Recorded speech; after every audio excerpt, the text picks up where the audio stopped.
Yes, the Massey Ferguson 1200. So no, I'm not jumping on the bandwagon here. I know the 1200 has become very popular over the last probably few months or the last year or so with a few other YouTube channels. I know Farmer Phil is doing a great restoration on one there at the minute. The Flying Fergie Man has recently bought one that he's planning on restoring, and of course Massey Dave, who is probably the guru of the 1200s on YouTube. So yeah, while all these lads have great content and they're doing the mechanical rebuilds and restorations and stuff, I just as I chip in and do a little bit of a video on the history of the 1200 and the progression of the tractor throughout its career. So yeah, welcome back to the channel, everybody. Now I know I said the 100 series is going to be the next video in the Massey Ferguson series, but I am gathering up loads of video for that. I'm getting out and I'm meeting people and I'm doing a couple of videos on farms and stuff. But with the weather over the last week or two that has been so stormy, there's just some places that I couldn't get to and I had to push it back a little bit, but it is coming, it's in the making, and it will be out very, very soon, within the next week or two. So yeah, everybody's looking forward to that, as am I. So yeah, the 1200. So Massey Harris had been one of the first tractor manufacturers actually to offer a four-wheel drive tractor after introducing the general purpose during the 1930s with its four equal-sized driving wheels. Designed more for row crop work than out-and-out tractive ability, the general purpose proved to be somewhat ahead of its time and as a result never really achieved its full potential. In 1971 then, Massey Ferguson launched a four-wheel drive tractor in the shape of the 1500, a large articulated steer machine powered by a Caterpillar V8 diesel engine producing 152 horsepower. This was quickly followed by the even larger 1800 with 180 horsepower under its bonnet, also courtesy of the Caterpillar V8 motor. Now when you think of motors today and you think if you had a tractor with a V8 motor in, you'd be hoping to have a little bit more than 150 or 180 horsepower, but such it was at the time. This is the machine that Massey Ferguson had rolled out with for the United States.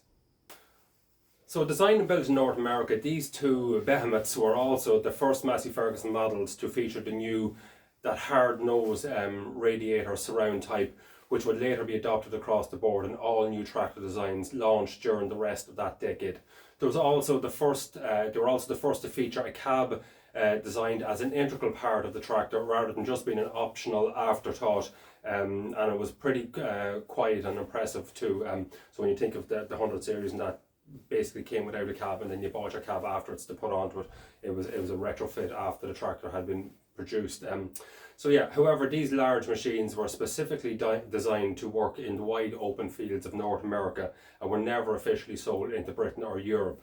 Mind you, with an average weight of 8 tons, it's probably not that surprising that they never made it across the Atlantic. However, Massey Ferguson hadn't forgotten its European markets, and a scaled down version was designed alongside the 1500 and the 1800 models, and this was the 1200. And although it shared many features with its larger siblings, it was very different under the skin. It wasn't built in North America either, with Massey Ferguson choosing to produce the 1200 in Manchester actually. So although pivot steer agricultural tractors weren't a completely new idea in the 1970s in Britain, there was no British built articulated tractor in production at that time. Previously there had been the Doe Triple D, the 130 and the 150, but these had basically been two tractors joined together.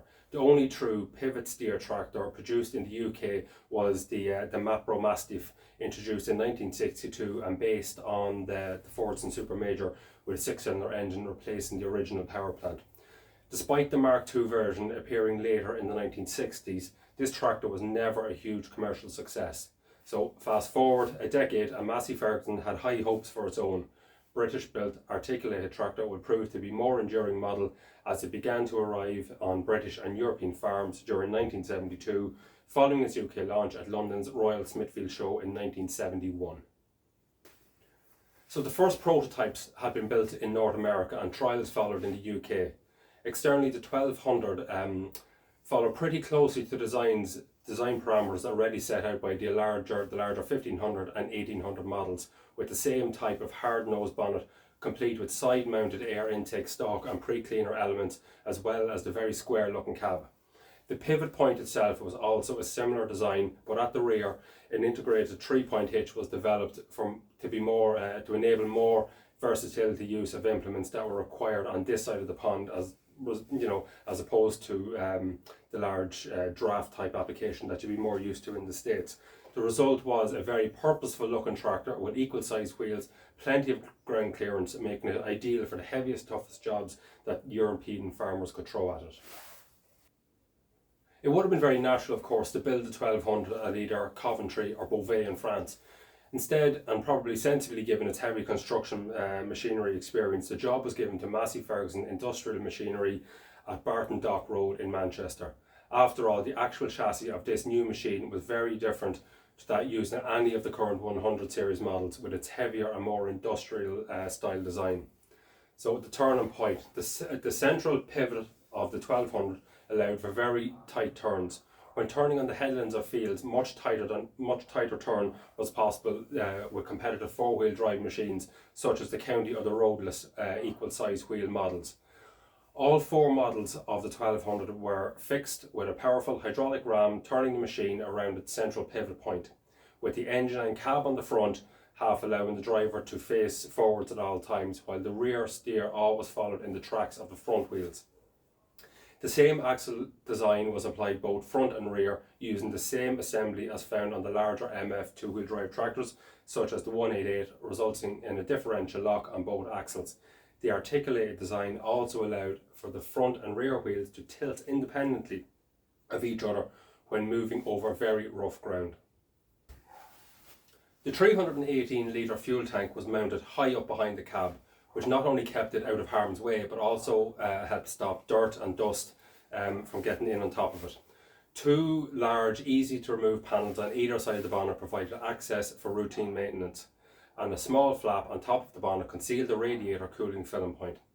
With the dry element air pre-cleaner mounted on the side of the bonnet, maintenance was an easy job, requiring nothing more than undoing a couple of wing nuts. The battery was housed under the cab on the offside with a swinging door giving easy access. Overall, the amount of attention to detail lavished on the 1200's layout at the design stage resulted in a very, very friendly, user-friendly tractor that was easy to live with, easy to maintain. The independent power takeoff was of the 1000 RPM type, allowing for the operation of heavy-duty implements such as power harrows, forage harvesters, rotavators, this type of thing. That's the type of equipment that the 1200 was really intended to be used with.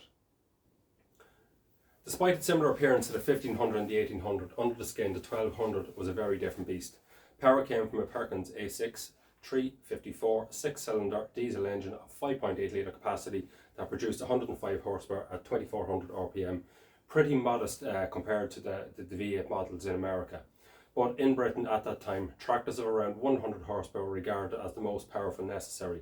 In practice, the 1200 soon proved that its power output was usually up to the jobs that it had been designed to as a true four-wheel drive machine, and had been well conceived from the outset.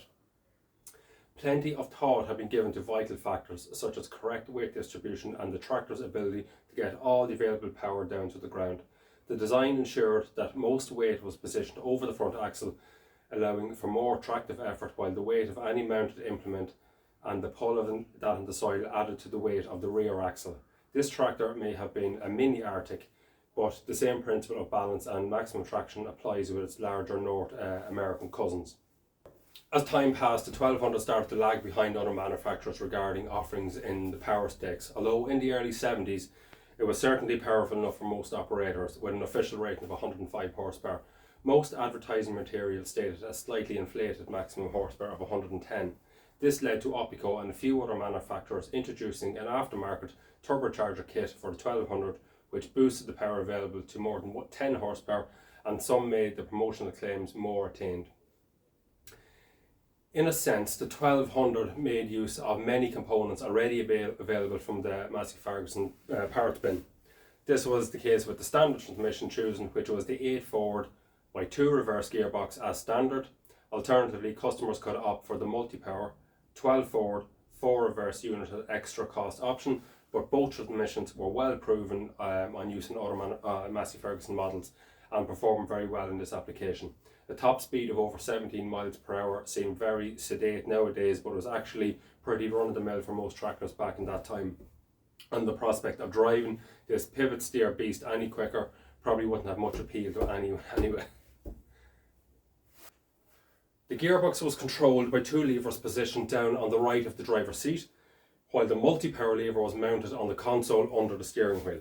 So in the cab, at first glance the cab looked very simple and perhaps even a little bit Spartan, but when launched this was probably one of the best units around.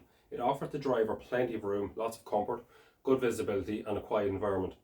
Massey Ferguson was justifiably proud of the result and made great play in the fact that it was a cab designed by drivers for drivers. Safety cab legislation had only been introduced into the UK in the 1970s, and the 1200 cab met all the requirements to keep the operator safe in the event of a rollover accident. The strong vertical pillars, 3 on each side, were more than capable of taking the weight of the tractor if it flipped over, without any too much deformation. However, the sound insulation inside the cab was well ahead of official legislation that came into force in 1916. The use of rubber mounts to isolate the cab from the rest of the tractor and plenty of effective insulation material ensured that both vibration and noise were impressively controlled, delivering a driving experience that was at least 5 years ahead of its time. So built to provide a flat floor, hydromechanical controls were used to take all the effort out of steering, braking and other repetitive jobs that came with everyday tractor driving. Climate control was also fitted as standard to keep the driver either warm in the winter or cool in the summer, with the controls for the system mounted on the cab roof above the steering wheel. The large and comfortable driving seat was fully adjustable so that the operator could find the perfect position, and I'm sure that overall the 1200 would have been a complete revelation to drivers used to operating, say, a canvas, Scirocco type cab of a Massey 165 or a 188 or something. The hydraulics and the hitch. So down to the hydraulics, the 3-point hitch was standard on the 1200, which was an improvement over the American offerings at that time, which usually only came with a drawbar. A hydraulic ram neatly housed in the rear half of the tractor between the rear wheels gave more power to lift heavier implements quickly and smoothly. Quick release couplings gave instant hydraulic power to those implements requiring external services and made connecting and unconnecting a very easy task. The hydraulic system on the 1200 was pretty comprehensive, with several standard features giving draft control, position control, response control, as well as pressure control and external services. The maximum pump flow was 8.6 litres per minute, while the auxiliary hydraulic pump provided 2 rates of independent oil flow with a maximum flow rate of 36.6 litres per minute. An optional high flow system was also available, delivering an impressive 72.7 litres per minute flow rate. In keeping with the bin of bits philosophy that had been adopted while designing the 1200, its 3-point linkage was sourced from the then current 185 and 188 models being built at the factory in Coventry, among other plants around the world. This seemed a great idea in principle, but would have led to one of the biggest problems that owners of the 1200 ever experienced. So yeah, with more power than the 185 and the 188, the 1200 was soon putting more stress on these components, and this was made dramatically worse by the fact that the 1200 was actively sold as a big tractor able to cope with the biggest and heaviest implements.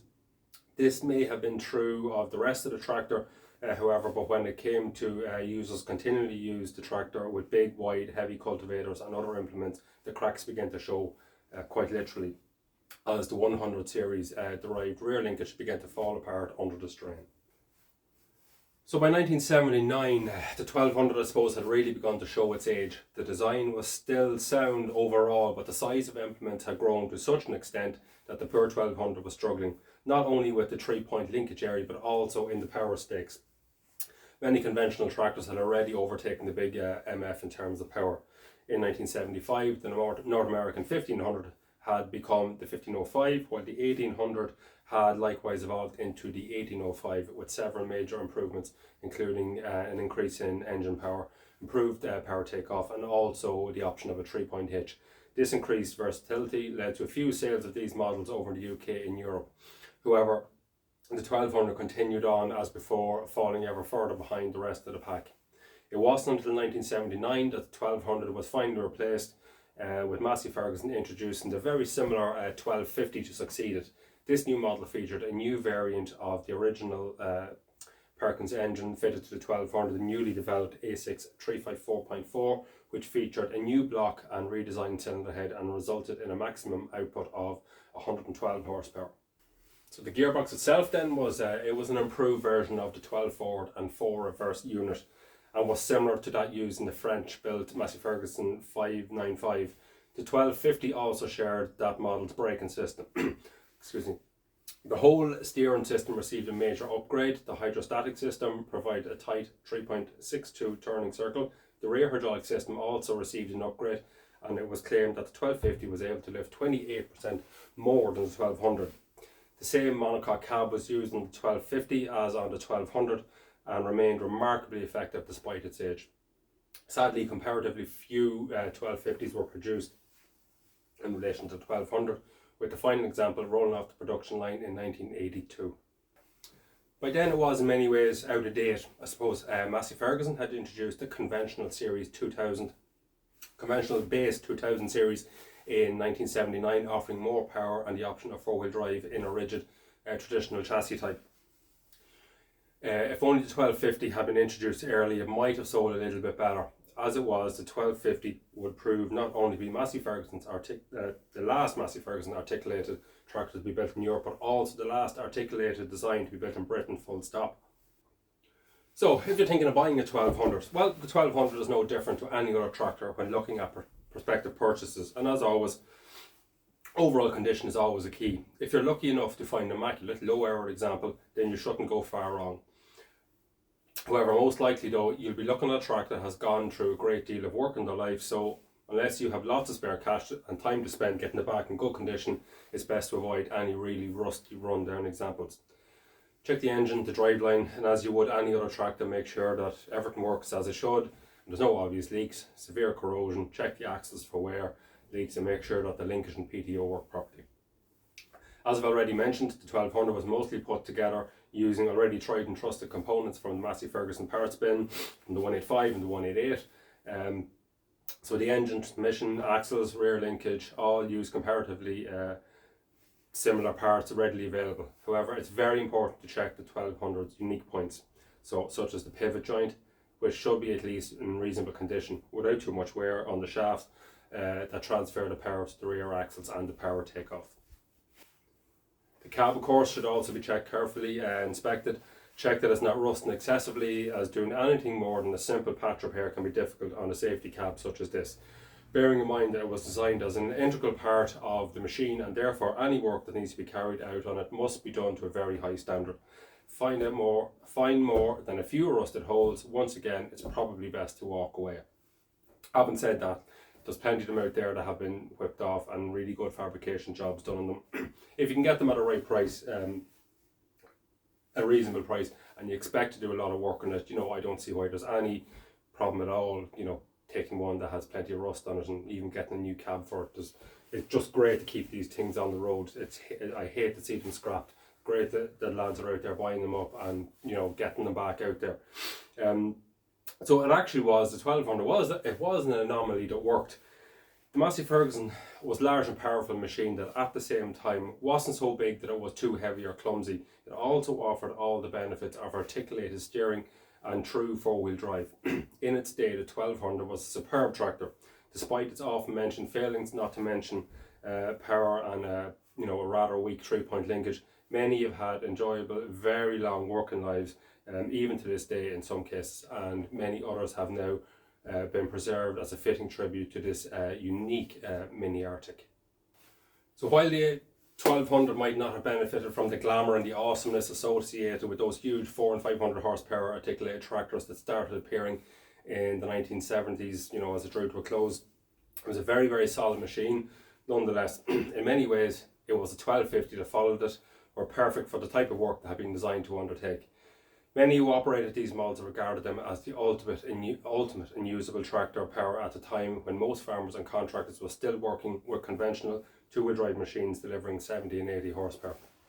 Today, the sight of a Massey Ferguson 1200 hard at work remains an impressive one and provides a fitting testament to the design team that worked so hard to see its innovative idea transformed into a genuine, capable working machine, and a fantastic machine that is gaining popularity. And I know Farmer Phil is having a 1200 get-together day next summer, and I really, really can't wait to actually get down and see that.